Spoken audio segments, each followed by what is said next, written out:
मनोज जरांगेंनी लाखो मराठ्यांसह मुंबईवर धडक दिल्यानंतर सरकार झुकलं। सरकारने रातोरात त्यांच्या मागण्या मान्य केल्या।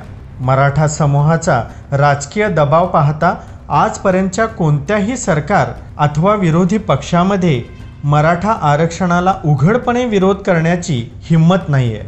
सरकार आणि विरोधक या दोघांचा पाठिंबा असतानाही मराठा आरक्षण कायदेशीर बाबींमध्ये अडकलाय। राज्यातील विरोधक मनोज जरांगे यांच्या आंदोलनाचा राजकीय फायदा घेत आहेत असा आरोप राज्यातील सत्ताधारी आता उघडपणे करू लागलेत। उपमुख्यमंत्री देवेंद्र फडणवीस यांना सातत्याने टार्गेट करून मनोज जरांगे देखील सत्ताधाऱ्यांना आरोप करण्याची संधी देत आहेत। त्यांच्या प्रत्येक भाषणात देवेंद्र फडणवीस यांना आव्हान देण्यात येतं। मराठा आरक्षणाची कायदेशीर वाट ही बिकट असतानाही ते सरकारला तारखांवर तारखांचे अल्टिमेटम देत आहेत।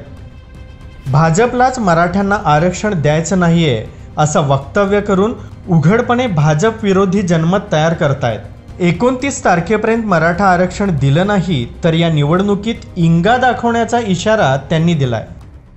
सरकारमध्ये इतरही लोक असताना सातत्यानं देवेंद्र फडणवीस यांनाच लक्ष्य करतायत। याच त्यांच्या भूमिकेमुळे आजपर्यंत मनोज जरांगेच्या विरोधात बोलण्याची हिम्मत न करणाऱ्या नेत्यांकडून जरांगेवर राजकीय टीका केल्या जात आहेत।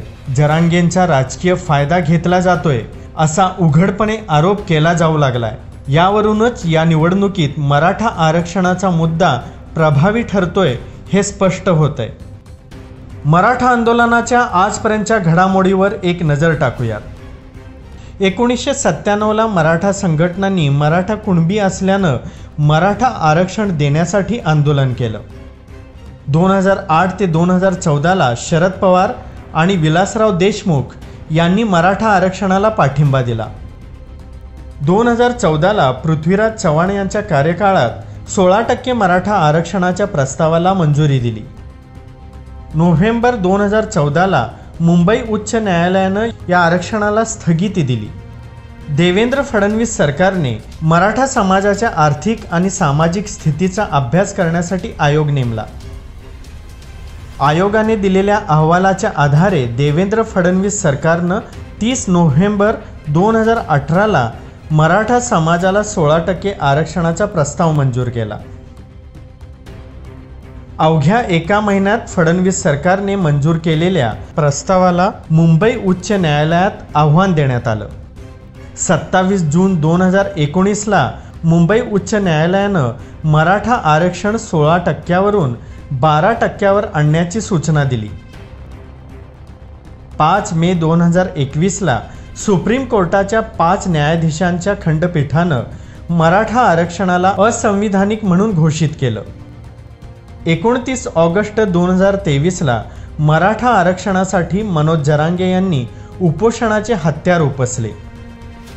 25 ऑक्टोबरला जरांगेंनी पुन्हा उपोषण करत सरकारला 40 दिवसांचा अल्टिमेटम दिला।